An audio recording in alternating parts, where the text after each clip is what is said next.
మిత్రులకు నమస్కారం. ఈరోజు ఆర్సిఎం సంస్థలో గుడ్ హార్ట్కి సంబంధించినటువంటి వెజిటేరియన్ బైట్ గురించి మనం మాట్లాడుకుందాం. ఎందుకంటే ఇది ఒక ప్రత్యేకమైనటువంటి ఒక ప్రోడక్ట్. ఇది ఈ రోజున మాంసాహారానికి ఆల్టర్నేటివ్గా అంటే ప్రత్యామ్నాయంగా వచ్చినటువంటి ప్రోడక్ట్ ఇది. కానీ 100% ఇది శాకాహారం. జనరల్గా భోజనం చేసేటువంటి భోజన ప్రియులు రోజువారీ ఆహారంలో శాకాహారం ఉంటారు, మాంసాహారులు ఉంటారు. సో మాంసాహారం నుంచి ప్రోటీన్ వస్తుంది, శాకాహారం నుంచి కూడా ప్రోటీన్ వస్తుంది. శాకాహారం నుంచి ఎట్లా వస్తుంది అంటే గింజధాన్యాల నుంచి ప్రోటీన్ వస్తుంది. ప్రతి ఒక్క వ్యక్తి రోజువారీ ఆహారంలో ఒక వ్యక్తికి ఎంత ప్రోటీన్ అవసరం ఉంటుందంటే ఆ వ్యక్తి యొక్క బరువు ఆధారంగా ప్రోటీన్ అవసరం ఉంటుంది. ఉదాహరణకి 70 కేజీల బరువు ఉన్నటువంటి వ్యక్తికి రోజువారీ ఆహారంలో 70 గ్రాములకు తక్కువకుండా 110 గ్రాముల వరకు రోజువారీ ఆహారంలో ప్రోటీన్ అవసరం ఉంటుంది. దానివల్ల మనిషి యొక్క రోగ నిరోధక శక్తి అనేది పెరుగుతుంది, ఆరోగ్యానికి చాలా లాభం జరుగుతుంది, మజిల్ స్ట్రాంగ్ ఉంటుంది, ఒబిసిటీ రాకుండా ఉంటుంది, అదేవిధంగా గుండె ఆరోగ్యానికి కూడా మంచిగా ఉంటుంది.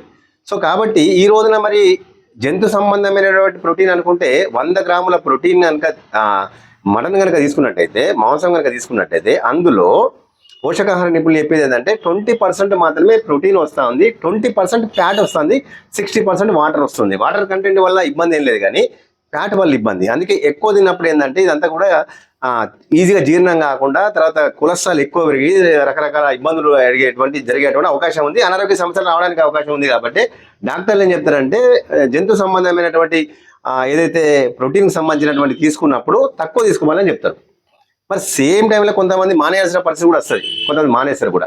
కొంతమంది శాకాహారులు ఉంటారు, వారికి ప్రోటీన్ అందాలి, సేమ్ టైంలో ఆరోగ్యానికి మేలు జరగాలి. అలాంటి సందర్భంలో గుడ్ హార్ట్ వాళ్ళు ప్రత్యేకమైనటువంటి ఒక ఆహార టెక్నాలజీ ద్వారా ఈ ప్రోడక్ట్ తీసుకొచ్చారు.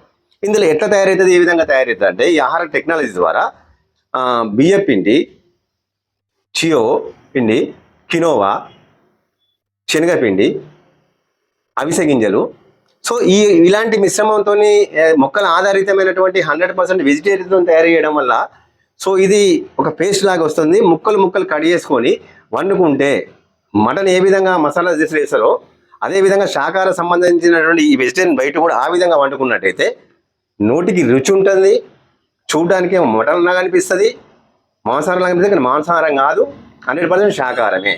సో ఫైబర్ కంటెంట్ ఎక్కువ ఉంటుంది, ఈజీగా జీర్ణం అవుతుంది, ఇది ఫ్యాట్ రాదు, ఇందులో మంచి ప్రోటీన్ ఉంటుంది, తర్వాత శక్తివంతమైనటువంటి యాంటీ ఆక్సిడెంట్లు ఉంటాయి. ఇది ఆరోగ్యానికి చాలా లాభాలు చేస్తుంది. సో రుచికరంగా ఉంటుంది, సేమ్ టైంలో ప్రోటీన్ అందుతూ ఉంది, దాంతోపాటు యాంటీ ఆక్సిడెంట్స్ ఉంటున్నాయి, తర్వాత ఫైబర్ కంటెంట్ ఉంటుంది, ఈజీగా జీర్ణం అవుతుంది, ఆరోగ్య లాభాలు అందించేటువంటి ఈ ప్రోడక్ట్ని ఎవరైతే ప్రోటీన్ సమృద్ధిగా కావాలని కోరుకుంటున్నారో, ప్రోటీన్ లోపంతో ఇబ్బందులు పడుతూ ఉన్నారో అలాంటి వాళ్ళందరూ కూడా ఇది సిఫార్సు చేసినట్టయితే రుచికి రుచి ఉంటుంది, ఆరోగ్యానికి ఆరోగ్యం ఉంటుంది.